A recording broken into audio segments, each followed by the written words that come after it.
Welcome to the third segment of our presentation on techniques of spiritual direction and religious counseling. When we left off, we were talking about goals, and particularly generalized goals which are vague, not specific, or which are not implemented. I've asked our good angel on the blackboard here to make a list of some things that one ought to keep in mind as one is working with a goals. One of the most interesting things to do is to identify, practice meditation, some techniques of recollection, etc. They are intermediate goals. And very, very frequently, we don't make good intermediate goals because we don't have priorities established, priorities of importance or priorities of time. And this is what I mean by a temporal list of goals. Let's talk about priorities of importance. It's very important how a person sees things and is able to pick out the most important one. I was dealing with a young person who simply did not want to face reality. They were flunking all their subjects in senior year, second semester in college because they couldn't do calculus. They simply couldn't get the calculus. They were spending all their time on calculus. They were failing calculus and failing everything else. So the young fellow came to me and he said, well, what should I do? I said, well, let's take a look at it. And we looked at the whole thing and we came to the conclusion that something had to go. Well, he couldn't give up his job because that meant he'd have to give up his car. And he was, going with a girl and they were keeping company, very lovely couple, potential couple. Eventually they got married. But one of the most interesting things was that he couldn't give up anything. I said, what about dropping calculus and taking it in the summer? Oh, I'd have to get a blank diploma and my girlfriend would know and I'd have to go to summer school. Well, I said, well, you're going to fail everything else. So we went through all of the potentials and then finally I said, to get him to prioritize, you put in the stick of dynamite and I said, maybe you ought to cancel your engagement. What?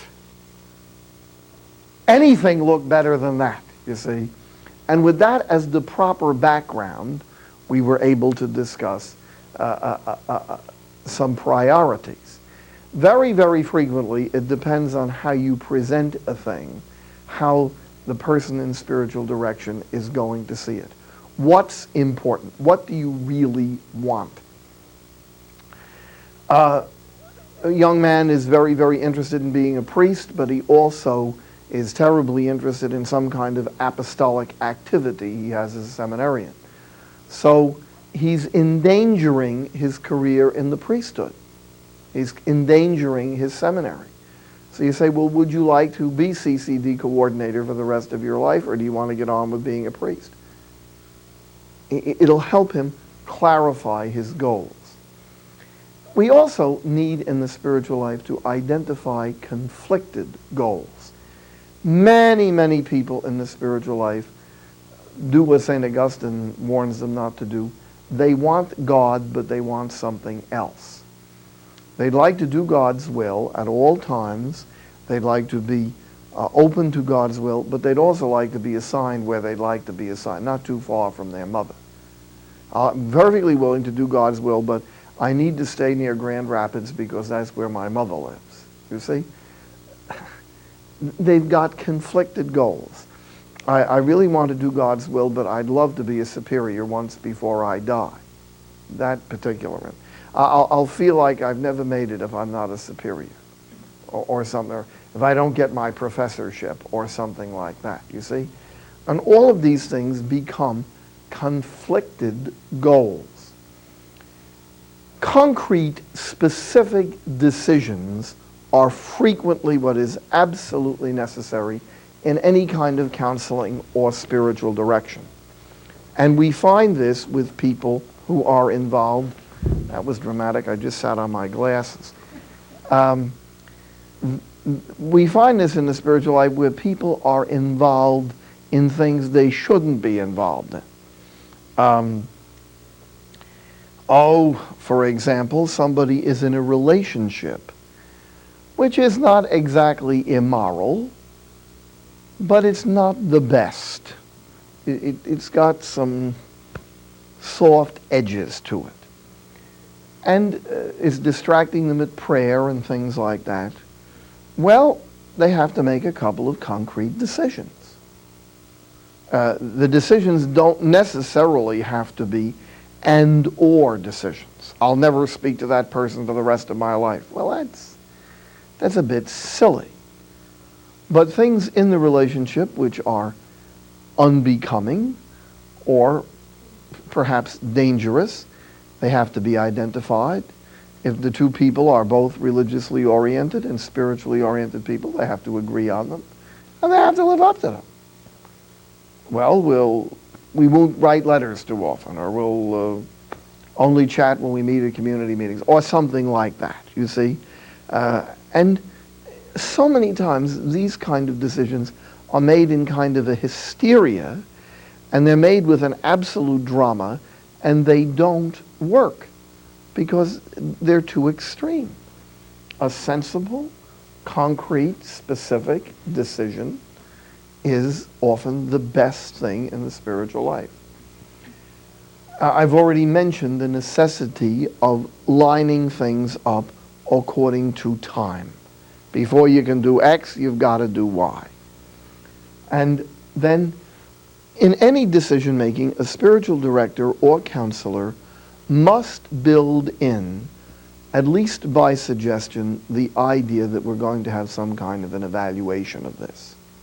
Suppose, all right, you're getting all involved in centering prayer. That's going to be the be-all and end-all of the next 3 months. You're going to read 14 books on centering prayer, get involved, do 2 hours of centering prayer every day, and all this. Okay. Well, let's see at the end of 3 months how your center looks. Let's stop and see if this has been the apocalypse, you see. And so many times people get involved in going from lovely idea to never really getting any place because they haven't made a decision to evaluate and make an accounting of what's going on in their life. One of the things that was built into the spiritual life years ago to help people do this was the annual retreat. And it's what an annual retreat should do. I do think an annual retreat should be a bit of a rest. The first retreats that were ever held, St. Augustine ran them at Cassiacum, and they were called Otium Christianum, a Christian idleness.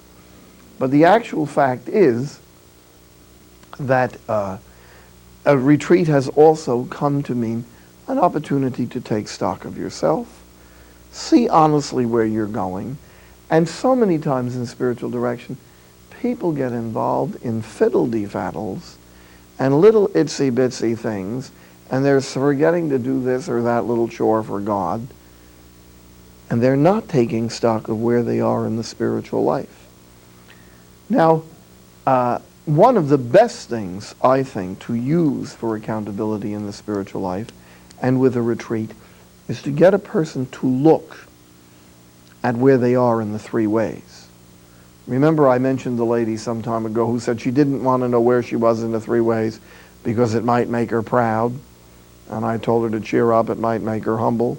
Well, believe me, if you can get a person to take a look and say, well, look, you're struggling with trust, or your problem is a lack of mature faith, or you're working on trusting in God and you trust Him about 83.7%, you know, let's see what we could do to get it up to about 85.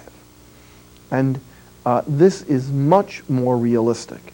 Now, there's something in psychology which has a parallel in spirituality, and it's called the flight to health. There are some people, soon as they start psychotherapy, after about 4 sessions, they're a little angel. All of their problems have been solved. They understand all the issues. It's just marvelous. I never felt so wonderful in my life. I finally solved my problem. I got it all figured out. And they crash into the side of a hill about 2 weeks later. That's the flight to health. Such things can also exist in the spiritual life. It may be the founding of some new idea or new devotion or new technique. One place I work, the parousia arrives about once every 3 weeks. You know, the final ultimate answer. It comes, and I always say, well, we've got, 20 days to wait for the next ultimate answer. This is nonsense. It condemns people to superficiality. When you're very, very young, you can make a lot of steps in the spiritual life in a few days. I know I give directed retreats sometimes to young novices for the brothers. And these fellows have more activity in their spiritual life in 4 days than I have in a year. They go heights and depths and ultimate decisions and absolute abnegations and joys and sorrows and departures and failures and betrayals. At the end of 4 days, I'm totally exhausted with the whole thing. As you get older, maybe you're willing to, at the end of the year, stop and say to yourself, well, I had these opportunities to show a trust in God, to show a love of God, and I capitalized on about 4 or 5 of them and blew the rest of them. That's an examination of conscience. And then you say, why? And you find out that one's love of God is terribly mixed up with one's love of self. And one's zeal for souls is terribly mixed up with recognition and the need for recognition. And if the need for recognition and the need to be loved is there, well, at least acknowledge it. We can start to work on it. And acknowledging that our values are often personalistic needs would lead us to be much more compassionate to somebody else. Didn't you ever know anybody in religious life or in the spiritual life who was really out for their own little self? I did. And they made me very annoyed until I looked in the mirror. Okay. Now, occasionally, it's not a bad idea to even summarize some progress. And most people don't see a great deal of progress in their spiritual life, and that's because progress takes a long time. The spiritual life should be like an oak tree. It's hard to watch it grow. People have to get over the adolescent notion that a great deal happens in the spiritual life in a few weeks or a few months. Sure, you can make a big conversion in a few weeks, but you're going to go on over the long haul. Not only years, but decades. And any mature religious or person practicing the spiritual life knows that as you get older, sometimes it's decades before you can see any progress. Perfectly obvious. If a person is really in the doldrums, they should make some changes.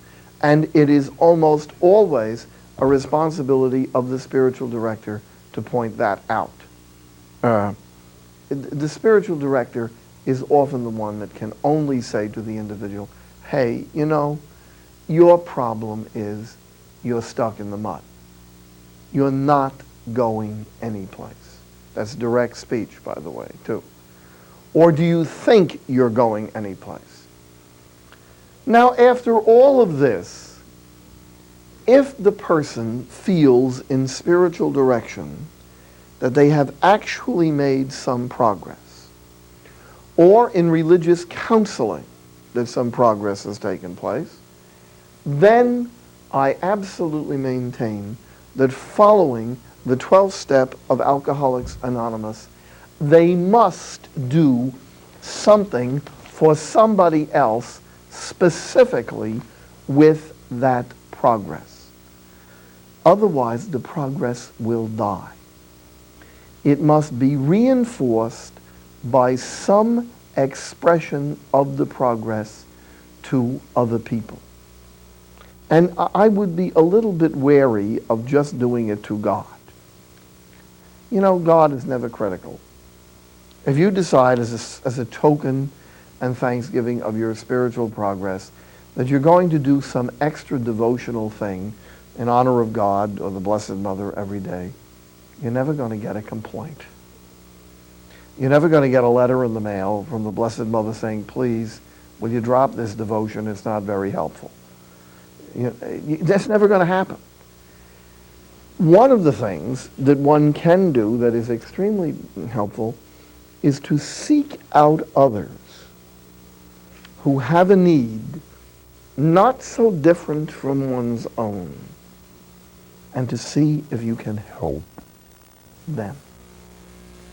And I think that, remember we talked about self-hate and neurotic self-hate and character disordered self-hate. Well, it's my impression that about 66% of all religious and priests, ministers and rabbis and allied friends of God have bad cases of self-hate.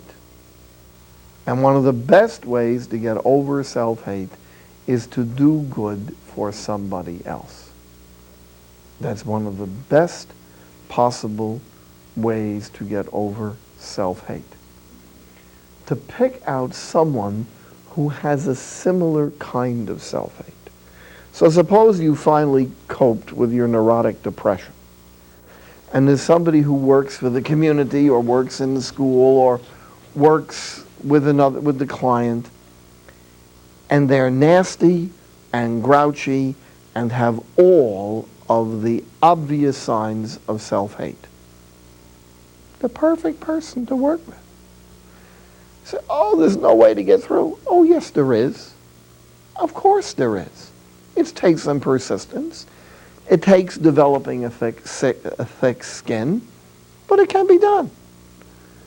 And I'm absolutely convinced, not only in spiritual direction and religious counseling, but any kind of counseling, that a person does much better if they express the goals that they have achieved by helping someone with a similar problem. Now we have a couple of questions here. The spiritual direction we've mostly been focusing on is problem-oriented spiritual direction. And the reason for that is that most people in the United States come for counseling or therapy because they're having trouble. And when the trouble is over, they stop coming. Spiritual direction may be a little bit different. People come to spiritual direction for years. If a person starts in spiritual direction at the beginning of the spiritual life or the beginning of a vocation, it is necessary to taper off the interviews after a while. For instance, a novice, a postulant, a seminarian might be into going for spiritual direction every couple of weeks, minimum once a month. An older religious never does that. I don't know anybody who does that, come for spiritual direction every week. And if anybody called me up who was over 35 and said, I'd like to have you as a spiritual director, I'd like to come every week, I'd say, forget it. Forget it, please. Because this is going to be fun and games. Magic Lantern, views of Palestine. I don't need this. Life is too short, and there's too many needy people to deal with. When a person has got their spiritual life together, especially after the first stage of the first way of the spiritual life, when they've got moral integration, when serious sin has dropped out of their life, or serious neglect, or serious ignoring of the gospel or presumption, then I think it's necessary to taper off the interviews to once a month or even to once every 2 months. I personally think that 5 or 6 times a year is minimum time for effective spiritual direction. Different people have different views on that. But to be honest with you, the spiritual director can't remember too far back. Now, I often do spiritual direction with the clergy, and if a priest has chosen me to be a spiritual director, usually he's going to join it with confession, and every 4 or 5 times a year he'll get up to see me. But if it's any less than that, I'm going to say, hey, can you bring me up to date? And bring me up to date, really, well, he's bringing me up to date. I'm trying to get the index cards, what do you call it, the software, out of the computer, because I don't quite remember what's going on. You see too many people. And there's nothing wrong if the person has been away a long time from asking that question. I think it's always good when spiritual direction terminates to leave an open ending. It should never end on a sour note. The person should always know that whatever has gone on or is going on, they would be welcome to return. Don't get offended if you can't be someone's spiritual director. St. Paul, our dear patron, tried to be all things to all men, but apparently he didn't always succeed because he got beheaded. I mean, some people got mad at him, you see. So you can try to be everything to everybody, but you're probably not going to succeed. And I don't think anyone could be a spiritual director to everybody. We have unconscious prejudices, we have unconscious needs, we have things about us that suggest that this person would be good and that person wouldn't be so good. An interesting question presents itself. Why were priests always spiritual directors? It grew out of a time not too long ago, maybe 100 years ago, when priests, for the most part, were the only people around who had enough education. And in the last 100 years, although they did not get credit, most spiritual direction has been done by women. And it's been done by novice mistresses and directors of formation and people like this in religious orders of women. And they rarely chose the title spiritual director, but what were they doing? The title spiritual director leaves much to be desired because it's built on an old-fashioned notion of human nature. Do this, do that, do the other thing. Remember the old adage, I resolved that I would do whatever my spiritual director told me to do. If you're schizophrenic, that's a very good idea, so long as your spiritual director isn't schizophrenic. If they're both schizophrenic, well, then they work out their own little relationship over on the side. I've seen that, you know, the blind leading the lame. But the actual fact is that in a normal relationship, a spiritual director doesn't shove a decision down somebody's throat. Do this, or I will never see you again. Da, da, da, da. Well, that's based on a model of human nature that went out around 1900 when they gave up on white rats. The fact is that the spiritual director is there to be a helper, to help the person come to as sensible a decision as possible. And this is extremely important. And if the person does not arrive at a sensible decision, they will soon find out, and the spiritual director should be very unenthusiastic about their decision. Or, if they don't arrive at a sensible decision, they're going to get hurt. And sometimes the only way that people learn anything is that they get hurt. Have you noticed that? There are some people who will never learn anything until they get hurt. Well, let them get hurt. That's what God does. One of the areas of spiritual direction that has to be looked at is the area of referral. How to refer somebody. Often spiritual directors and formation people are in a situation where they must refer another person for counseling or psychotherapy. This is an important question. Let's quickly review who you can refer them to. You can refer them to a psychiatrist who is a medical doctor with training in mental problems. He may be a psychiatrist who does psychotherapy, in which that will be his basic thrust of training. And he probably would be Jungian or Freudian analytic, but there are other schools, Karen Horney, various other schools. That's long-term psychotherapy.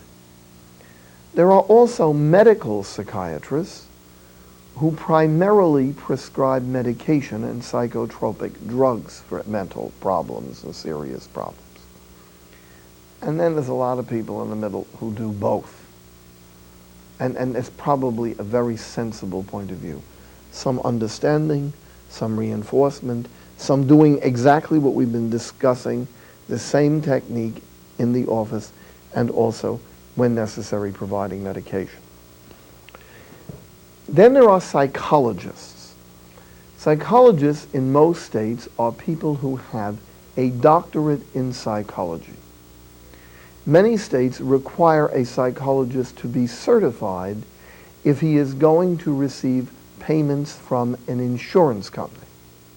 He does not have to be certified if he is going to receive private payments. Psychiatrists always can receive payments from an insurance company so long as they have a medical registration.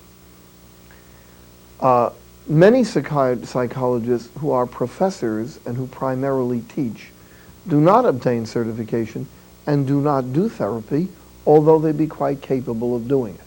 But they don't bother with all of the rigmarole that certification may require. Then there are psychotherapists. Psychotherapists are people usually with a master's degree in social work, or perhaps an advanced degree in ministry or something else, who have studied psychotherapy for a substantive amount of time in a recognized institute. Some psychotherapists who are not doctors are extremely capable people, and they can help a person get better. But they are not doctors, and consequently, they rarely can be reimbursed by an insurance company or a third-party payment. There are also pastoral counselors, pastors and church workers who have received a degree not in psychotherapy or in psychology or in social work, but in pastoral ministry or pastoral counseling. And a great deal is done by pastoral counselors. If a person is quite disturbed, it's necessary for the spiritual director to lead them into accepting a referral. Part of the responsibility is to lead them into accepting a referral that they can pay for. It's not much good to give a poor person the name of a psychiatrist who costs $75 or $100 a visit. That's only adding to their confusion, isn't it? And unfortunately, and it's a terrible disgrace, in our very affluent society, there is very little available for the poor. It's one of the major disgraces of American life that poor people can almost only receive psychological assistance when they are on the verge of suicide, and they receive very little then. Some years ago, there was more psychotherapy available through government sources than there is at the present time. If you want to know who is taking care of most of the mentally ill people in the United States right now, it's the clergy. Because they have no place else to go, so they go to church. And in large cities, vast numbers of homeless people are taken care of by the clergy or by church workers in shelters and things like that. Now, when you're going to refer somebody in spiritual direction or in counseling, you can do a couple of different things. You can refer them to someone that you know, who's a psychiatrist, psychologist, or psychotherapist, who understands religion and the spiritual life and is willing to show that value, importance, and respect. Now, don't ever call me and ask me for a good Catholic psychiatrist. The two terms don't necessarily go together. What you want is a good psychiatrist who has a respect for religious values. And if the person to be referred is a religious, has respect for religious life. That's important. They could be Jewish. I have a very dear friend who's a Jewish psychiatrist who works with religious for years. And he has an understanding and respect for religious life. And I know a couple of Catholic psychiatrists who are mad at God, mad at the church, have fine Irish names or Italian names, and who are so confused about religion that I wouldn't send anybody to see them who had a religious orientation. In fact, I might send an atheist. They drive them toward religion, you see. So forget this whole thing, good Catholic psychiatrist or psychologist. Now, there are good Catholic psychiatrists. Of course there are. They're good, they're Catholic, and they're psychiatrists. You want to make sure you get all three. But the most important thing to get is somebody that's capable of doing the job and who has a respect for the values of the individual. Now, when you're going to refer a person, they're scared to death. I always say something like this. You know, you really have an interesting picture, an interesting personal profile. You have a fascinating personality. I'm so happy. I'm fascinated. I'm saying to myself, I never saw one before in my whole life, you see. This is totally new. So I said, well, you know, you're almost a little bit beyond me and my skills here. And I think it would be good if you spoke to a friend of mine who's a professional. Now they're already getting very twitchy. But if you say, the only answer is to go for therapy immediately, they're going to die right on the spot, you see. Why don't you go talk to Dr. So-and-so? He's, doctor? What kind of a doctor is he? Well, he's a psychologist. I mean, you think I need a shrink? I'm a head case, you know. One lady said to me, I'm afraid I'll have a stigmata if I go to the psychiatrist. I said, you're going to have a stigma, not a stigmata. The actual fact is, there's so many people seeing psychiatrists right now that if you're not seeing one, you look a little bit odd. You know, if you haven't had a touch of therapy someplace along the line, you're kind of out of it. You can't hold your head up in public. Now, religious are particularly perturbed about this, and they say, oh, well, the community has to pay. And it's true, but the community owes it to them, and this is part of what community resources are for. If a person needs therapy, the sooner they get it, the better. These things don't get better with time. They're not like wine. They don't age well. And the further they are from adolescence, the harder it is to change. Okay. Can't teach an old dog no tricks. Secondly, the person has a right to confidentiality. There is also the very delicate issue that the community can't be wiped out financially. And here's the superior, you know, buying skim milk and turning down the thermostat to 60 at night and, not taking a vacation. And Brother Schlepp is going out for therapy twice a week at $95 a visit. Now, that doesn't all fit. Maybe some other resource has to be handled. Maybe not. Most psychiatrists and psychologists, who are gentlemen or ladies, do give some reduction to religious. And I respect that. I never make referrals to any psychiatrist, psychologist, or psychiatric social worker who does not take into account the financial and personal situation of the individual. If they want referrals from me, they're going to take referrals as professionals and not as businessmen. And I think a professional means somebody who takes their profession first and sees a professional responsibility. That was the old definition of a doctor in the United States. My uncle was a surgeon out in the country for years. And many's the time he was paid off by a bag of potatoes or a big bag of tomatoes, because that's all they had. And he was a professional. That was fine with him. And this is what we still should demand of people. Not that they work for nothing. They have a family, they have responsibilities, they have terrible insurance premiums to pay, but I expect that they do take people's needs into account. Any person who is doing spiritual direction or formation work owes it to themselves and the people they're working with to build up a cadre, a clientele, a file of people in the neighborhood who are good referrals, who can deal with someone.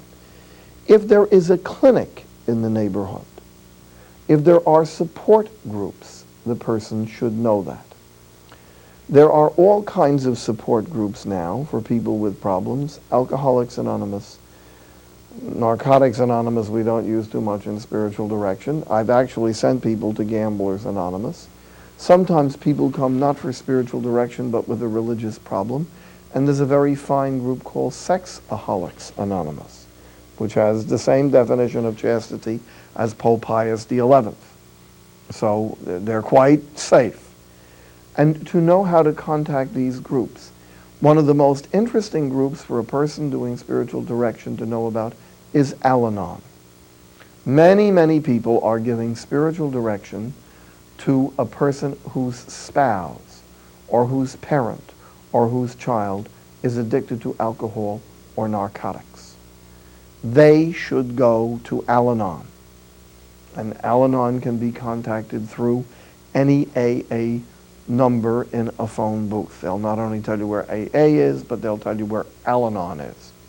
Another extremely interesting group for people involved in spiritual direction is adult children of alcoholics.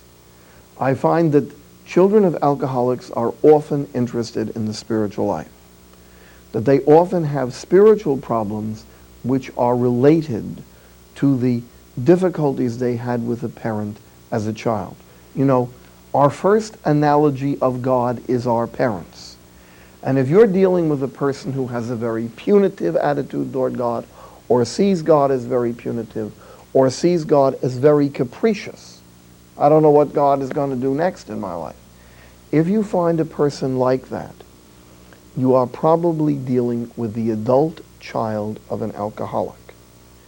And they should know something about that. They don't have to join like AA, but they could go to a few meetings, read a couple of books, and there are books with such titles, and they could do something. What about a person in the spiritual life who has a serious but unintegrated sexual problem?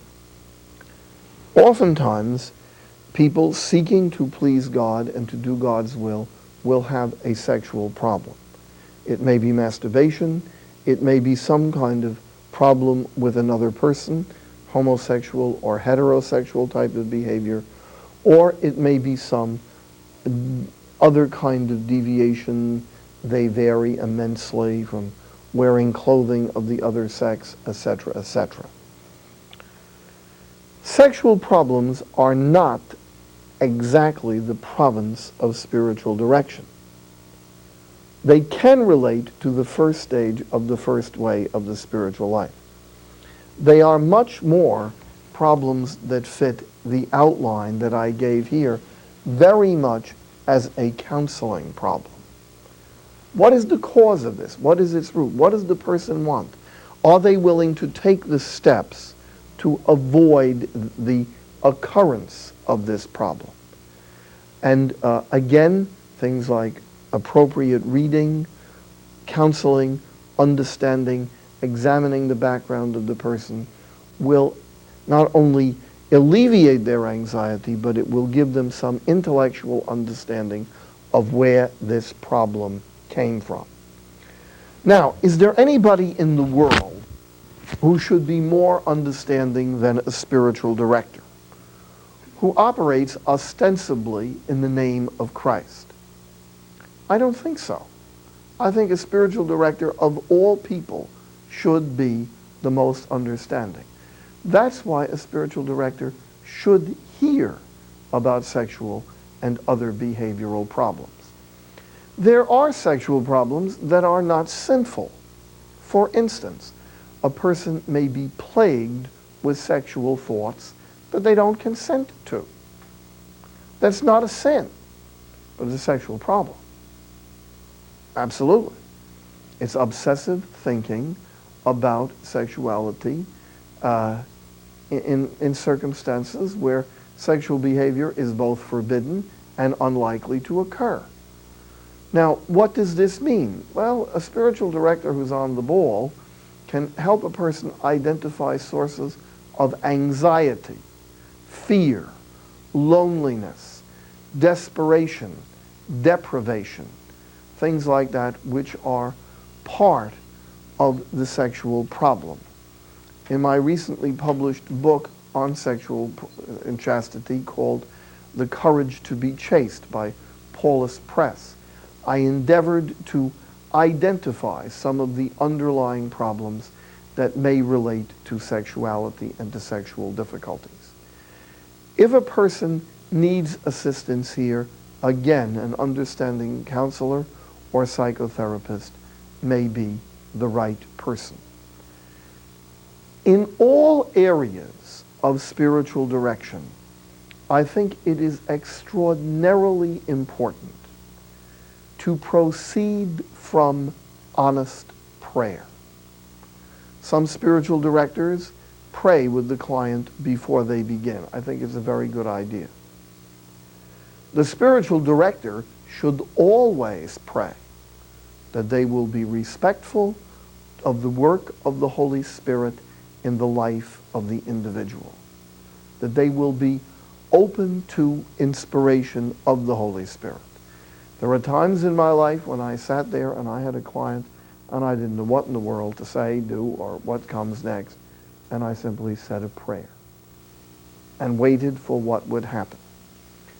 Our principal goal as spiritual directors, and this is why the word director is not the best term, is to help a person be more and more open to where the Holy Spirit is leading them. To be open.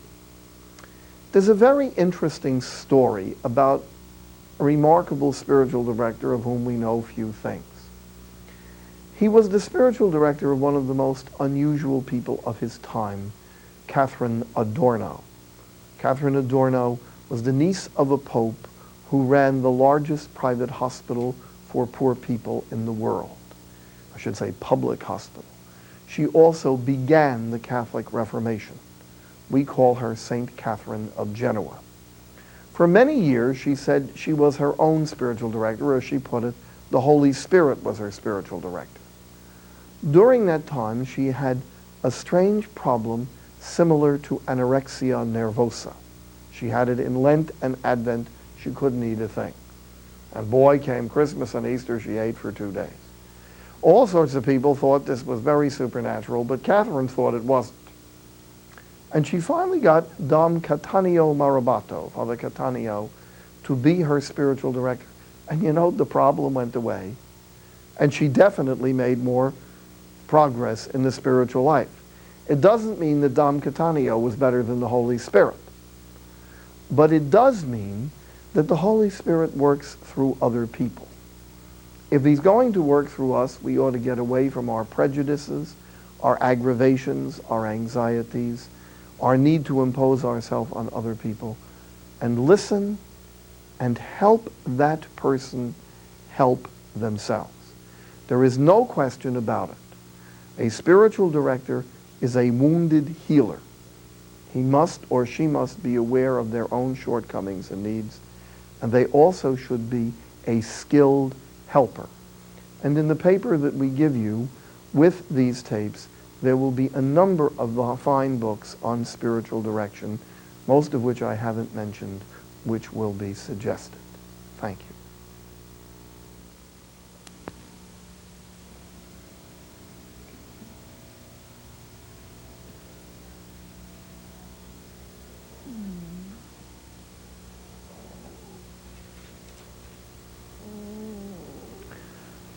Welcome to the fourth segment of our presentation on techniques of spiritual direction and religious counseling. And in this segment, we'd like to cover several particular areas, the first of which is trying to pay some attention to developmental psychology in spiritual direction. One of the most important things about a person coming either for direction or counseling is their developmental stage as a human being. In a sense, their psychological age. In our discussion, we're going to assume that there is some relationship between their chronological age and their psychological maturity. That may not always be the case, which will cause the plot to thicken. But if you have a person who's maturing at a fairly steady, predictable rate, it should affect some of the basic issues in their spiritual life. Let's take a little look at this. Here we see a developmental age chart, which I have largely borrowed from Daniel Levinson. Professor Levinson of Yale University did an extremely interesting longitudinal study of middle-aged, middle-class American men. And this book was published under the title Seasons of a Man's Life. I even had the possibility and privilege of discussing the stages of the spiritual life as a development with Professor Levinson when he made one of his presentations, and he was quite interested in this. Well, Dr. Levinson started out with the assumption that everybody made, although he suspected it wasn't true, that you can study child psychology, adolescent psychology, and you can study way up here gerontology, or the psychology of aging. But that in fact, in the middle, everybody was the same. That there was simply a straightforward adult psychology. Carl Gustav Jung had suggested that there were stages, and so had Erik Erikson in his great classic Childhood and Society, which is a monumental work. Dr. Levinson set out to empirically establish whether these stages could be found. And he limited himself to a homogeneous audience, American men. You will be interested to know that his wife, Maria Levinson, assisted him in the study. And I asked her, I said, why do you only study American men? And she said, because a study of American women would have been 3 times more complicated. Now, that doesn't mean that women are more complicated, but in America, you are largely what you do. You take your identity from what you do. In Greece, they tell me you get your identity from your political party. In Italy, you get it from where you come from. What you say to an Italian, what's your father? And he may not tell you a shoemaker, he may tell you that he's a barese, you see. In Ireland, you get it from your religion in Northern Ireland. And in the United States, if I say to you, what's your father? You tell me what he does for a living. Now, in America, women have 3 patterns of vocational identity. There is the professional woman, there is the homemaker, and there's the lady who does both. There's the lady who stays home, takes care of the kids, and when they're all launched, she goes back into the labor market. That's over 50% of American women return to the labor market. Now, sisters, for the most part, fit into the category of professional women. Their identity is known to them fairly early in life.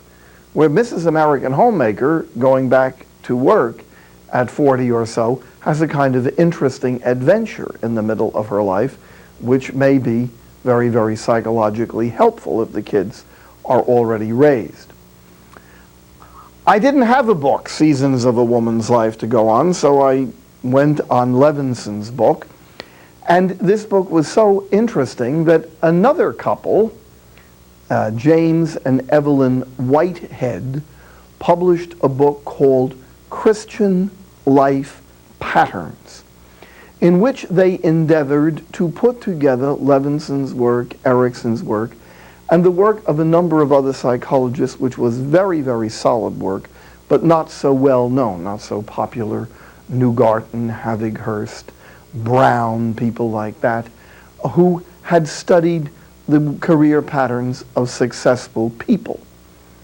And there was also a popular book called Passages by Gail Sheehy, a book I don't like for a variety of reasons, but you'll notice that my book, borrowing the same word that she borrowed, uses the title Spiritual Passages.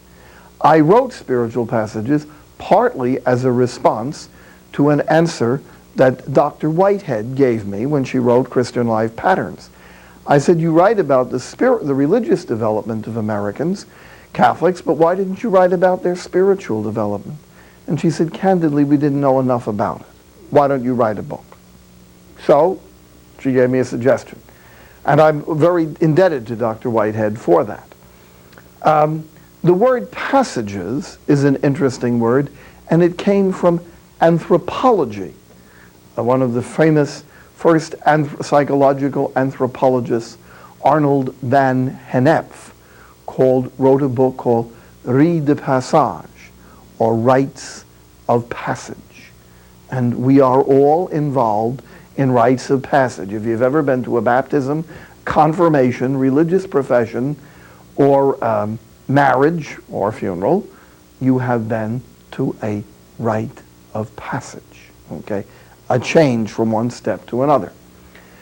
Now, these are some fairly predictable ages of transition or passage in American life.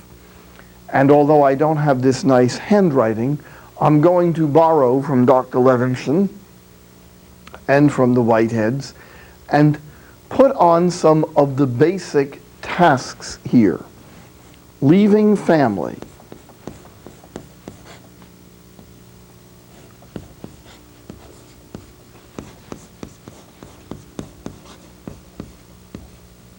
And getting, I'm going to use some initials here, into the adult world. That's, by the way, Dr. Levinson's abbreviation, getting into the adult world.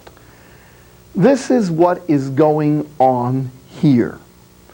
And a person must make a number of tries to get into the adult world. Well, this is why we have in religious life something like postulancy and novitiate for people to try it out. That's why we have seminary. It's why people have engagements, why people often start out in a job training program and they really never take the job. Or the first couple of jobs that they have, they move on. Everybody knows that no one is going to keep the first job they have. It's people are trying to see how and what they will do as adults. And this is a time when a person needs a lot of support and a lot of encouragement. It's a problem if people come to religious life too early, that they have to have the opportunity to have some kind of functioning where they can think for themselves. That's an extremely important thing. And that can be missed by an educational program. When I was a psychologist, I was an older person. I had finished my studies for the priesthood, and I started actually to study psychology when I was about 30, 31, and I didn't finish for 10 years because I went part-time. But I met a number of young people studying psychology who had never been out of school. And indeed, they did not quite know how to think for themselves. It's an important thing for a person to learn how to function on their own in the big world. If a person does not do that in areas of responsibility, some dangers will occur. And the danger signs are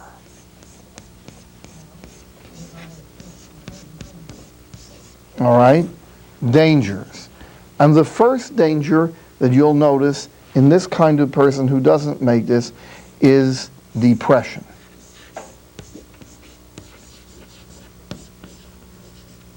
And also wasting time.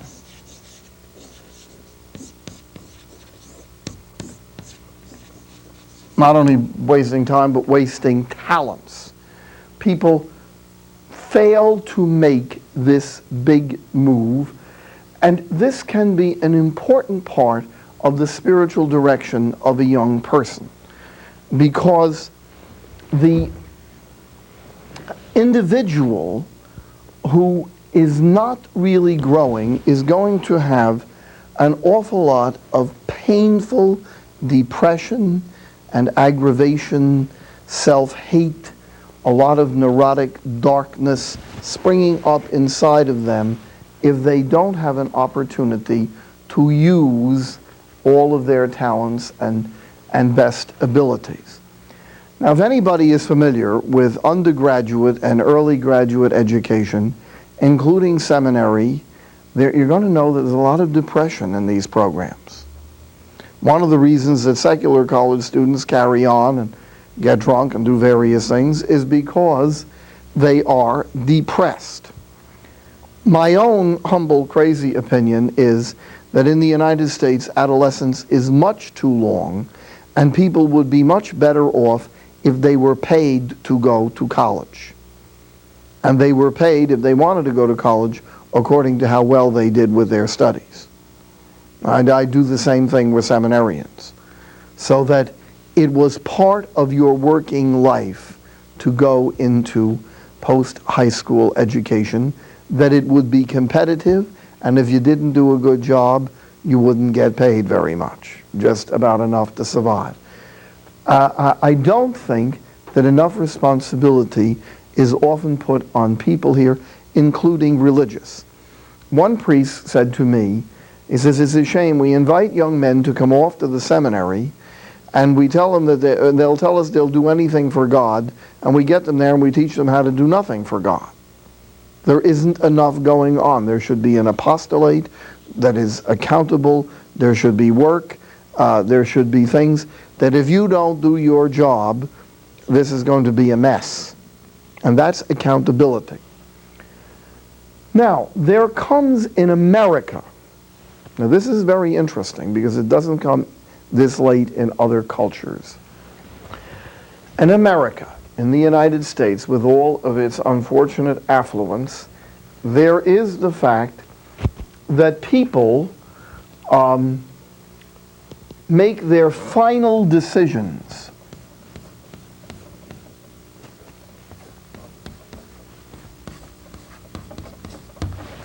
between 28 and 30 or 31. 10% of American men, professional men, change their profession between 28 and 31. Not their job, but their profession. Undertakers become certified public accountants. Lawyers by the drove go off to the seminary. I had one class of 20 seminarians. I had 3 lawyers. All sorts of people change their mind. Sadly, many people change their mind about marriage, about their marriage partner. Unfortunately, also, people have serious vocational crisis at this time. And since many religious and priests have made final decisions before this time, I think it's important to know that unless we constantly review earlier decisions, a person may have a vocational or spiritual crisis at that time. Now, what do I mean by review? Suppose a person does what I did. It's hard to do it nowadays. I made final vows when I was 21. I was solemnly professed when I was 21. I had been in the seminary, in the monastery, since I was 17. A great deal of the facts of life, and I'm not referring to biology, but the data of life, I didn't know. And it would be necessary for me to review, to discuss, to reflect upon life for the next 10 years, really, in order to avoid having a vocational crisis. And I work with many priests who have vocational crisis, and I find out that it's very likely to occur in a person who has not taken the time or used the energy to reflect prayerfully upon life. I'll give you an example. In the seminary with me, there was a young fellow who left after the first year, and I didn't see him for the longest time. He became a permanent deacon, and at the ordination of another permanent deacon, I saw him in his dalmatic across the chancel of the cathedral. And I looked at him, I said, my goodness, that's Mike. Hadn't seen him in years, 20 years. And we had been in the seminary together. At the offertory, two young fellows, about 17, came up with the water and wine. They didn't look anything like that deacon over there, but they looked exactly like the deacon looked when he was 18. They were the spit and image of their father. I knew exactly whose sons they were. They looked like him. And I sat there for the rest of the Mass wondering what my sons would have looked like if I had any. Now, that's not a bad reflection. It's much better to face that question than to leave it buried in the back of your mind. And if people bury these things, they come back to haunt them. And a very, very important function of spiritual direction for young people, whether they are lay people or religious or seminarians, is precisely this: to reflect upon final decisions which have been made before 30 in the light of one's commitment. The most important place to do it is in marriage. Many, many marriages go on the rocks because the people made their commitment to marriage very, very early. And they haven't had time, as the two personalities grow, to work through and discuss the different feelings that they have. So what happens is they become immersed in being mommy and daddy. They get distracted from their own relationship by the fact that they have children, and when the youngest child is ready to go to college, they get a divorce because they don't know each other. They've saved up problems for many years, and this is a big mistake. Spiritual direction and pastoral counseling should be part of this. If ever you're doing spiritual direction and somebody talks about problems to you, doubts, questions, conflicts, be glad and rejoice, because they are not being saved up. They are being faced. And it's not a good idea to simply cover them over and say, well, brother, you made your final vows, or sister, you made your final vows, or Charlie, you got married, and that question is inappropriate. It's all over, period. That's not the way people are made. And if they can face the question and not use the psychological defense mechanism of repression, they'll do much better.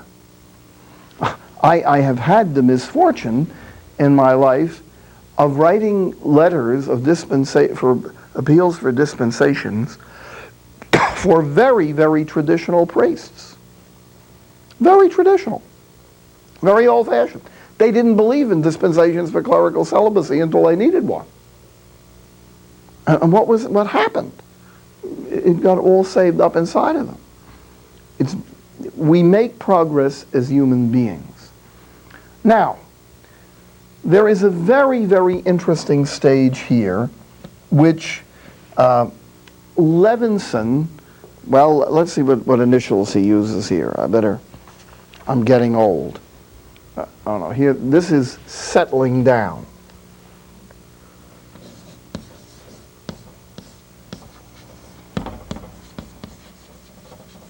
I don't have my nice handwriting here. You know, I didn't make all those other signs. Somebody else made them. Settling down. During the period of settling down is an extremely important time in life for a person to get responsibility, to have things put into their hands which they need to do. I always tell bishops, if it is possible to try to get a man made a pastor at that time, people need to be responsible, especially in their late 30s and 40s. They need to be responsible for others. They need to be able to be creative. They need to be able to do things.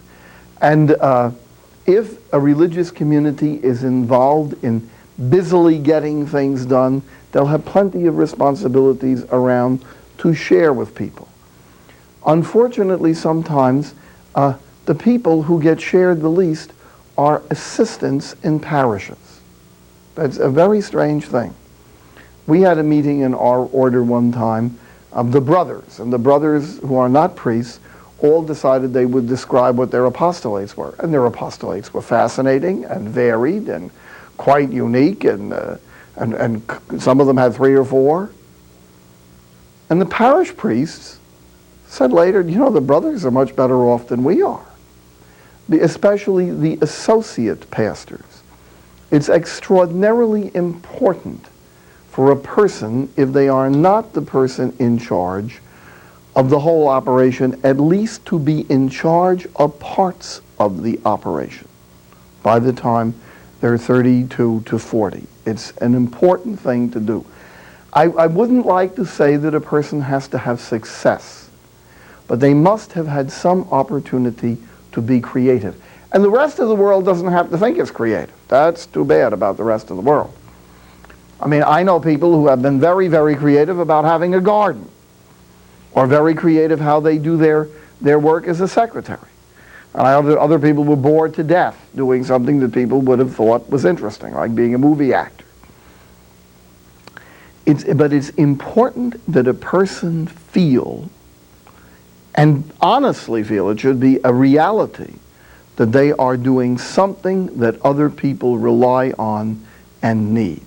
That's important. And it makes not a difference what the task may be, so long as the person themselves and the people who are related to that task think that it is important. I spent many years of my life as chaplain of a home for emotionally disturbed people. I found out to my surprise later on that all sorts of people felt sorry for me. That all sorts of people thought I had been shoved over on the side. All sorts of people thought, well, isn't it awful to take a priest, ordain him, and put him up in the woods with 300 emotionally disturbed delinquent boys. I thought it was absolutely fascinating. I was the happiest priest I ever knew. And so I don't care what they thought. I knew what I thought. It was a blast. It was marvelous. Okay. There were distressing things about it. I used to take them all out to the movies every summer for the day into the movies, and I saw The Sound of Music 16 times and The Lilies of the Field 16 times because there were 16 cottages. Now, and I slept through it most of the time. Now, there's an interesting stage that comes along here, and this is called by Levinson Boom. That's the one I was looking for. Becoming one's own man. Remember, it's the seasons of a man's life. We could also call it bow, becoming one's own woman. Okay. Now, this is really a manifestation in the life of the healthy person of something that is very similar to the virtue of trust. It's very similar. You know, in the late 40s, early 50s, you come to the conclusion that a lot of the things that you worried about in life were singularly unimportant. Getting ahead, being recognized at least by one's own group. It's all a circus. And an intelligent person, someplace or other in life, gets to the point that they resign from the circus. They quit from the circus. And that's actually transferred in the spiritual life easily to the third stage of the purgative way, which is the virtue of trust. The Lord is my portion and my inheritance. It is He who restores my inheritance to me. You also find, unfortunately, that there's a lot of people who died to themselves at 18 who came back from the dead at 36.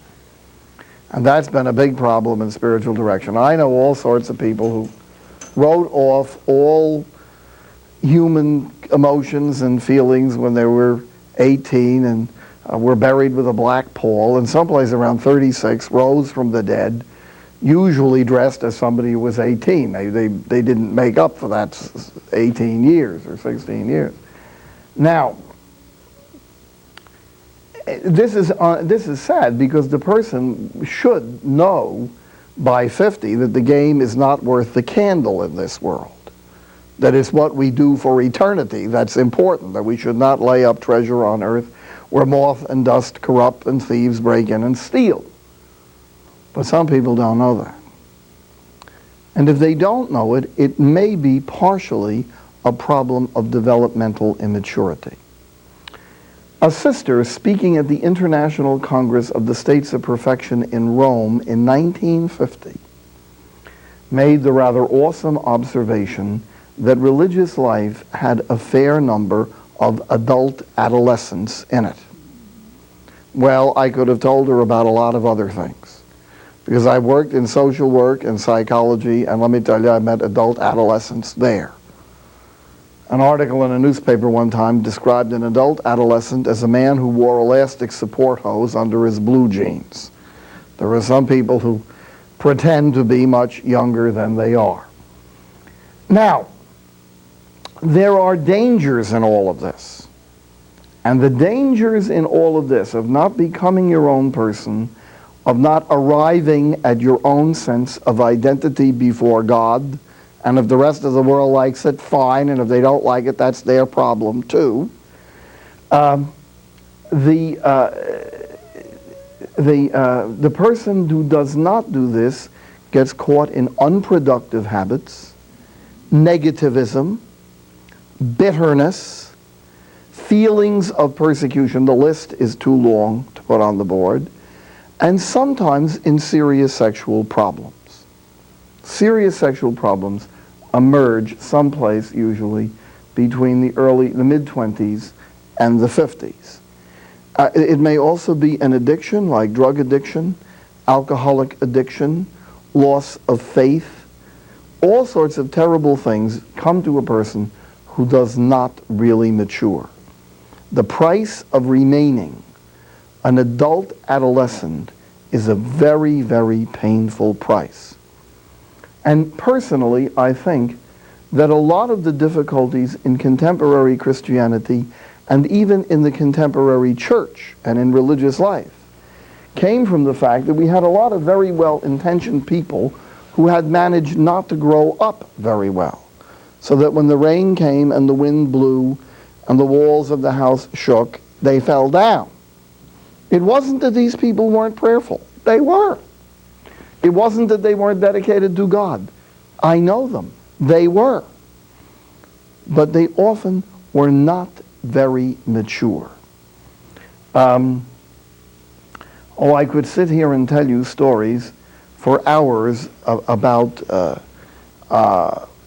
religious who did mature.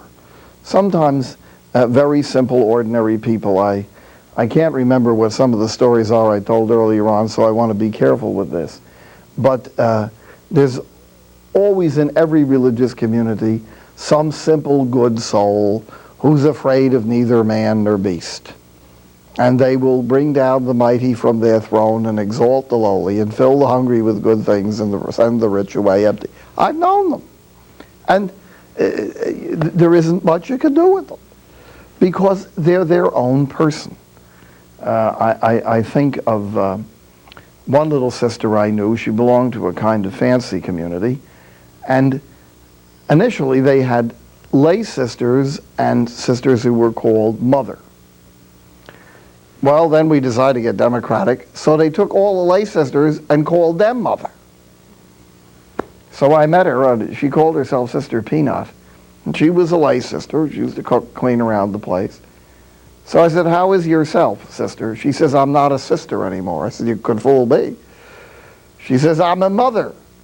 I says, you are? She says, yeah, I was a sister for 35 years and now I'm a mother. How do you like that?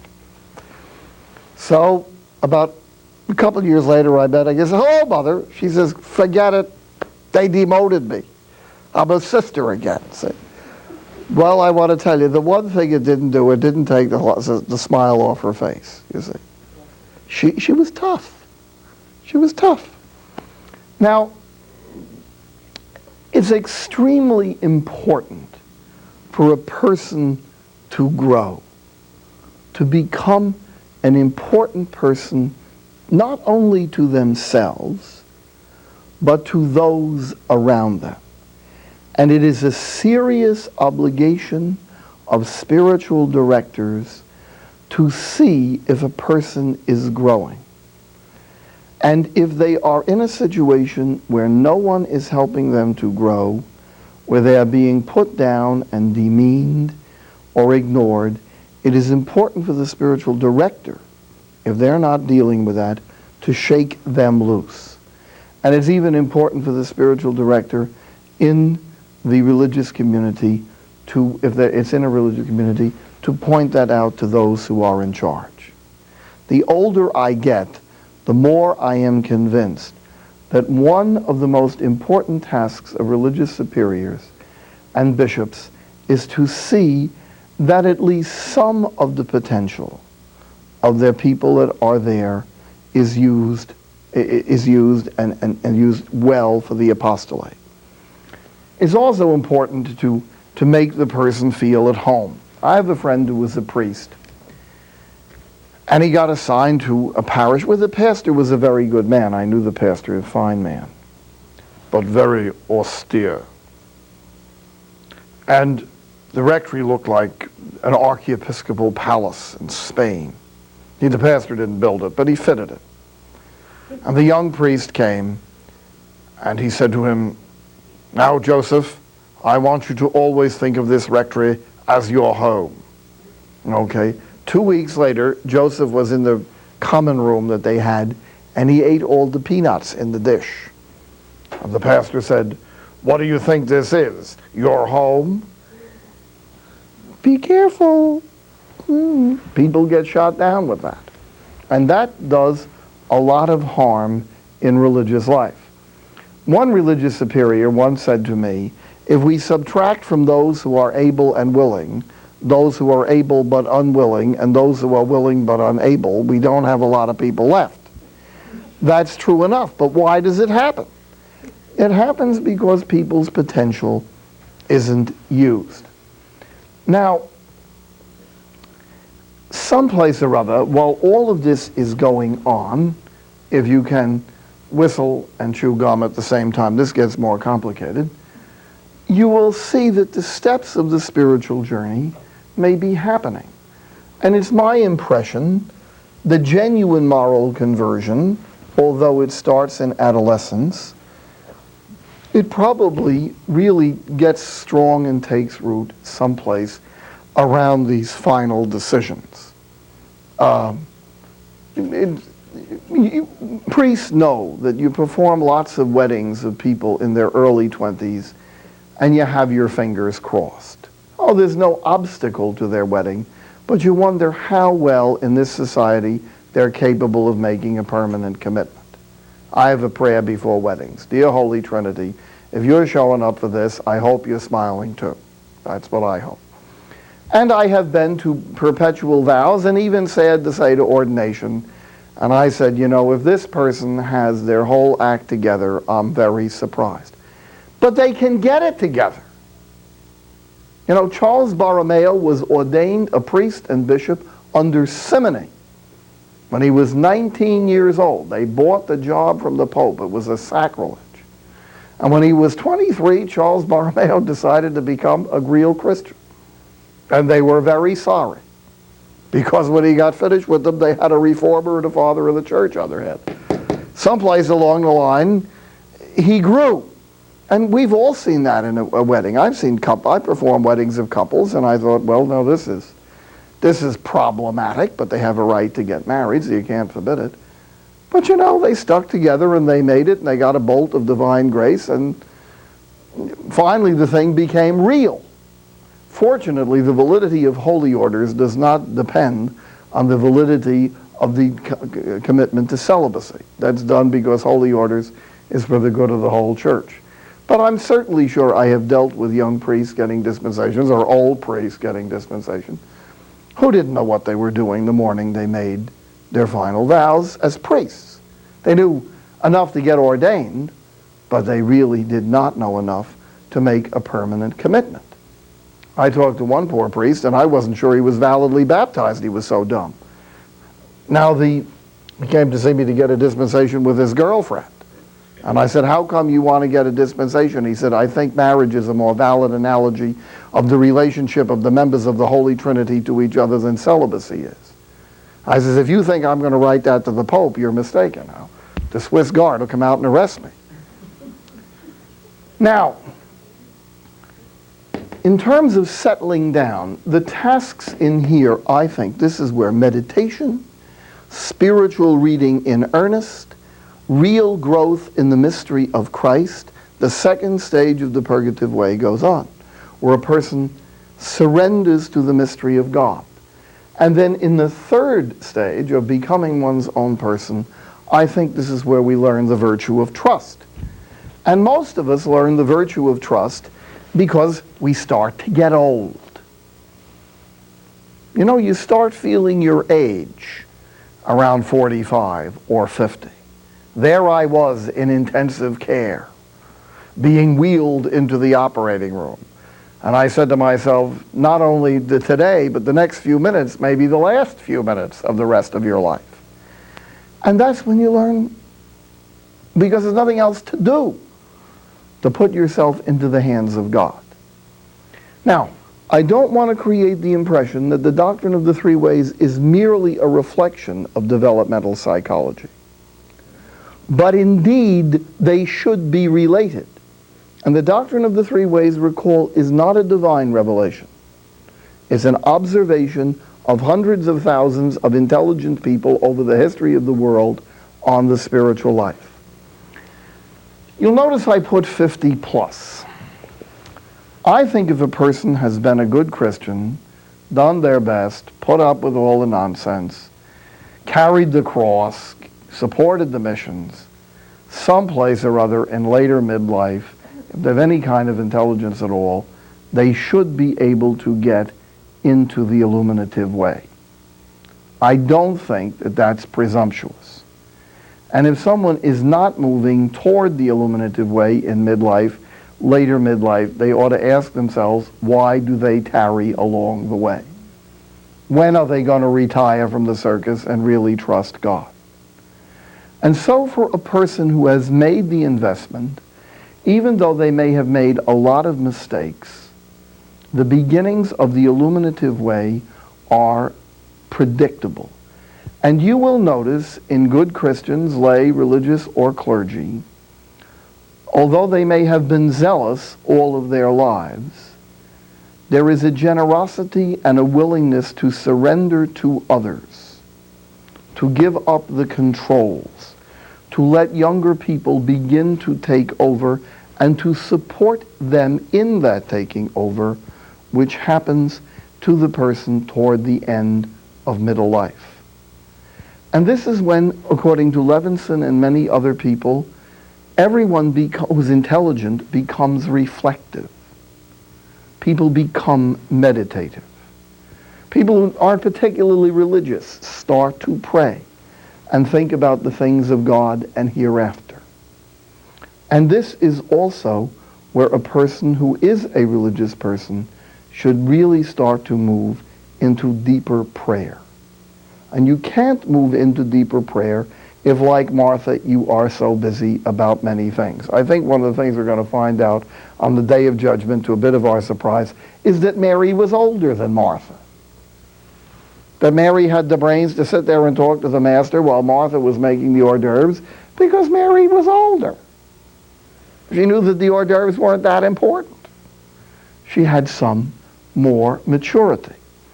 We had this marvelous old Italian brother, Ferdinando, who used to say to a very busy brother, who we called Busy Bee, we used to say to him, Martha, Martha, one thing's a want for you, mind your own biz.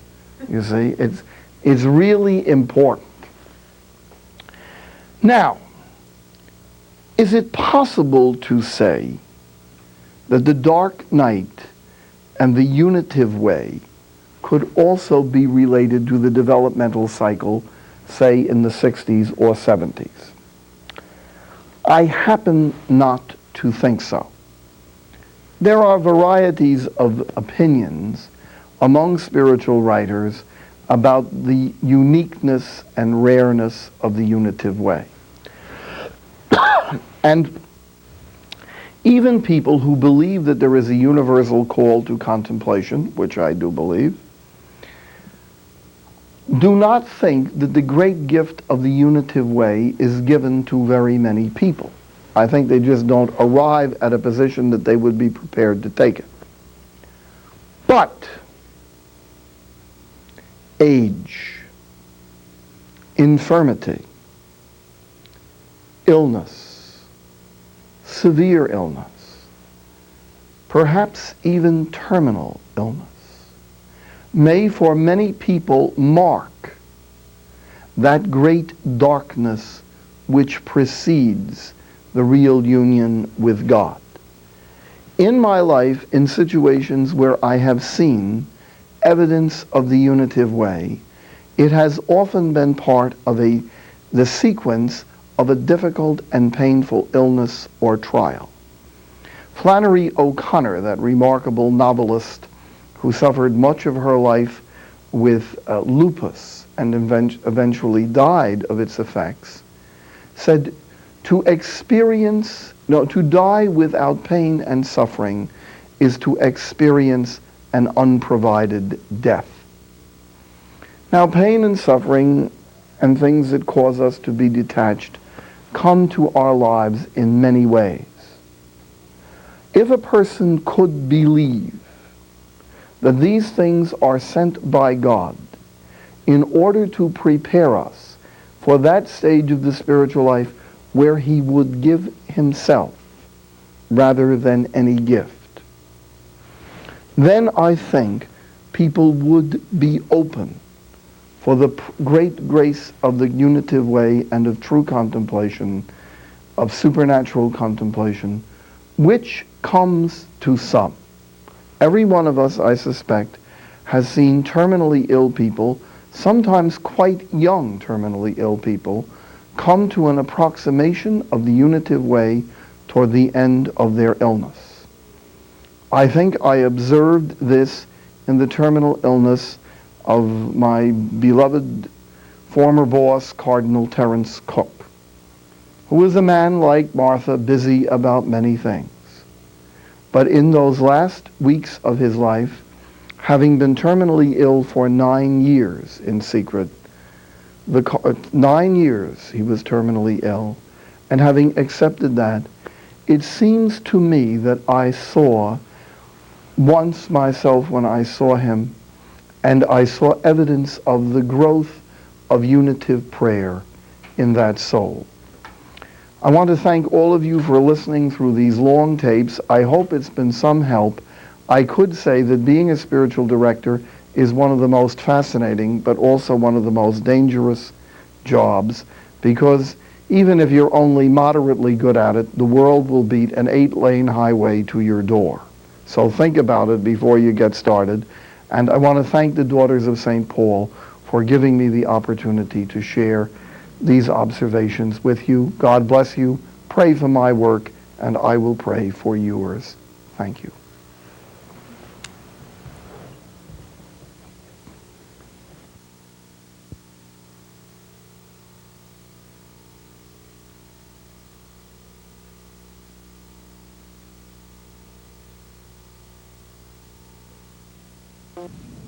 I hope that you will someday have an opportunity to view some of the tapes which we make for the Daughters of St. Paul. They give me no peace, so I'm always making tapes for them. I have various kinds of tapes that I've worked on. Some are inspirational programs which you might enjoy in your own home to make a retreat or to hear various subjects related to the life of the church discussed. Other tapes are training tapes for particular groups of people, for instance, spiritual directors. Others would be very worthwhile for parish study groups or even for junior colleges, the psychological tapes, some of which last about 20 hours. And now I'm doing some fun tapes. This is a series I did in Ireland on the nature and uses of religious experience. A tape like this might particularly appeal in a religious education program for young people or for people to watch in their own home. Now, I have one little angle when I do tapes. I want to ask you to be sure, if you're looking at my tapes, to pray for me and to pray for my work. Thank you.